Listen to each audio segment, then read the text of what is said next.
SCP-3456, Object Class Keter. SCP-3456 are a group of quadrupeds resembling horses and other equines. Individual instances deviate significantly from other equines, particularly due to the lack of hair, presence of three-toed hooves, thick translucent skin, and either single or multiple human torsos fused to its back in addition to the normal equine head attached to the horse's body. Each torso has a pair of arms and head attached where the arm span reaches twice the height of the entity itself, and end in 5 sharpened, protruding bone digits in place of human fingers. In most instances, SCP-3456 possesses a hole where the human nose is normally located, and is capable of emitting high-pitched screams up to 110 decibels in intensity. The size of each SCP-3456 instance varies, with the largest recorded manifestation reaching 30 meters in height and 15 meters in length. SCP-3456 instances thus far have proven to be impervious to conventional weapons. Instances materialize near the sites of war, terrorist attacks, and natural disasters. Multiple manifestations may occur depending on the scale of the event, as indicated by the entity's materialization during numerous historical events throughout the 19th, 20th, and 21st centuries.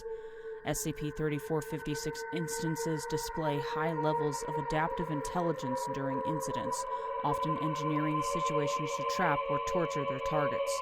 Due to this, it is currently theorized that SCP-3456 may be sapient. Direct observation of SCP-3456 by an individual will result in the entity becoming aware of the observer, at which point it will display directional awareness of said individuals at all times. SCP-3456 manifestations are known to engage in predatory and stalking behavior, utilizing the environment to conceal and camouflage themselves. Survivors of such behavior report that the entity will manipulate and follow its targets, pursuing them well beyond the site of initial manifestation. SCP-3456 will continue such behaviors, deliberately exposing itself to as many individuals as possible until it has captured a large number of individuals, at which point it will dematerialize. What happens to subjects taken by SCP-3456 is currently not known. Should SCP-3456 be incapable of collecting a sufficient number of subjects, it will continually materialize near individuals who have observed it before, until it is able to capture them. SCP-3456 is either unwilling to cross or incapable of crossing bodies of fresh water. This was initially discovered by Foundation plants within Basra, Iraq, during Operation Iraqi Freedom.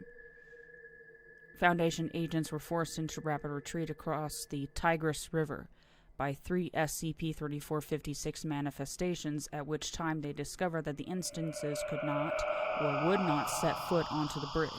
How and why SCP-3456 is unable to cross such geographic boundaries is currently unknown. Attempted access detected.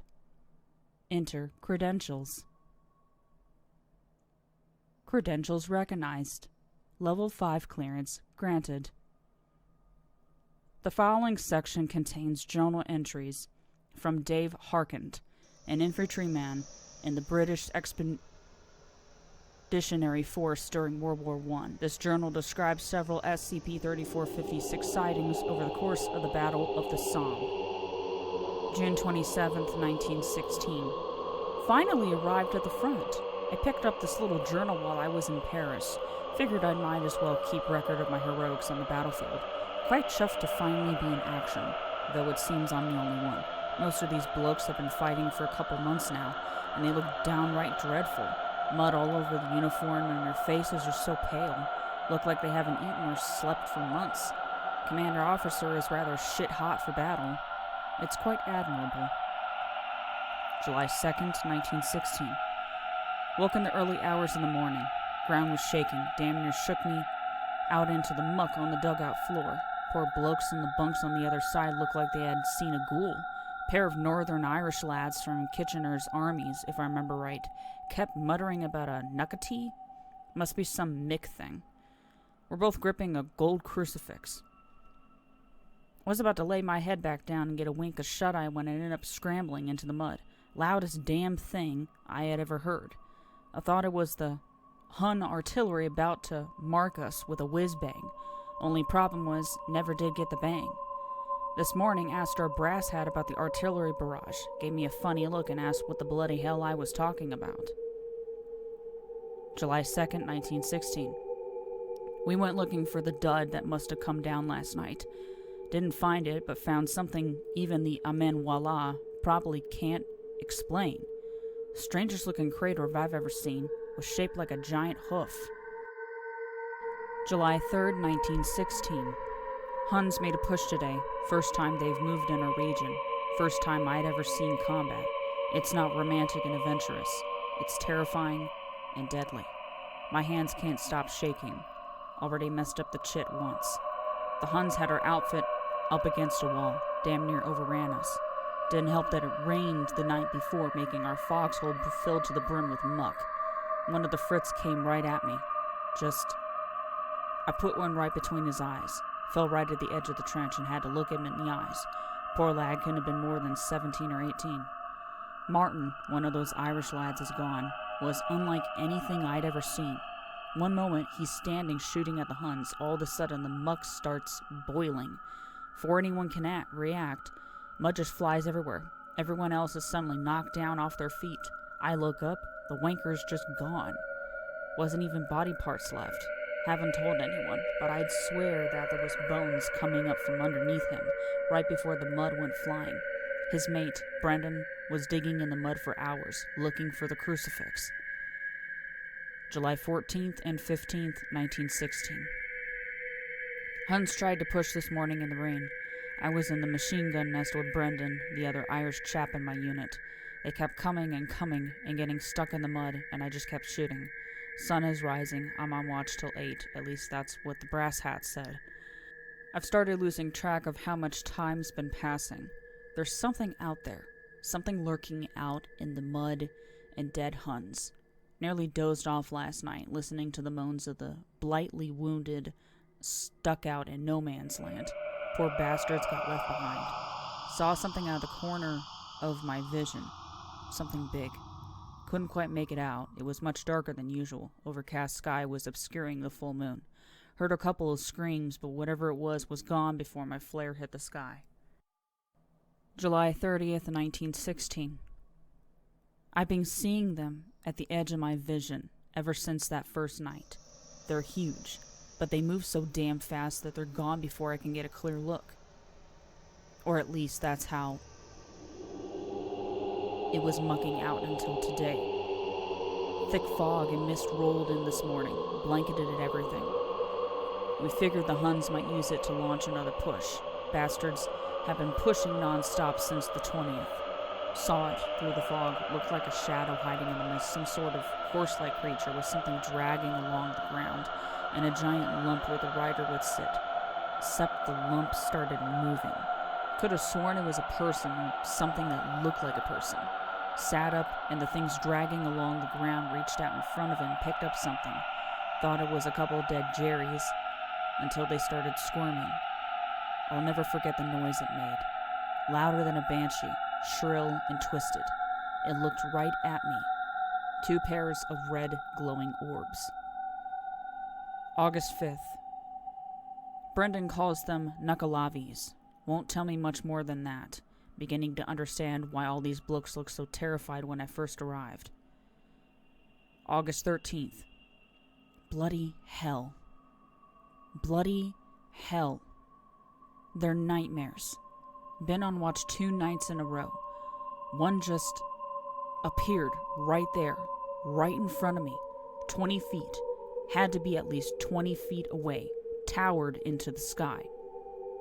Got my flare to go off in time to see it pick up a couple wounded Jerrys in the mud. They don't have bloody skin. There's just muscle and fat. The thing on its back wasn't human. No way could it be human. Had no skin either. no legs, just merged straight into the horse at the stomach. I took a couple shots at it with my rifle. Did absolutely nothing, like I was shooting it with a slingshot. It stopped as soon as my flare reached its highest point and turned, looked straight down at me, both the horse and the thing on its back. It smiled. August 17th, 1916. Been assigned night watch the past 4 nights straight. Tried to tell the brass hat about the knuckleavies. Didn't believe me, said it was the shell shock playing with my head. Had to put a sock in it and keep on. It keeps coming back every night. Same spot 20 feet in front of me. Picks up wounded Jerry's, turns and looks, and then it's gone. It's playing with me. I'm sure of it. Last night there was another one too. 4 of those things on its back. Did the same damn thing. 7:00 a.m., August 20th, 1916. Jerry's made a big push yesterday. Rained 2 days ago, all day, so the muck was deep. We were on the machine gun again in the pillbox. So many of them in no man's land last night. Couldn't tell the dead from the living. Haven't slept in 6 days. There were 5 tonight. 3 of them had more than one of those things on their back. The one that keeps coming back dropped something. Saw it shine in the flare light. 10:00 a.m., August 20th, 1916. Went out into the mud where it appears every night. Found Martin's crucifix and tin hat. August 20th, 1916.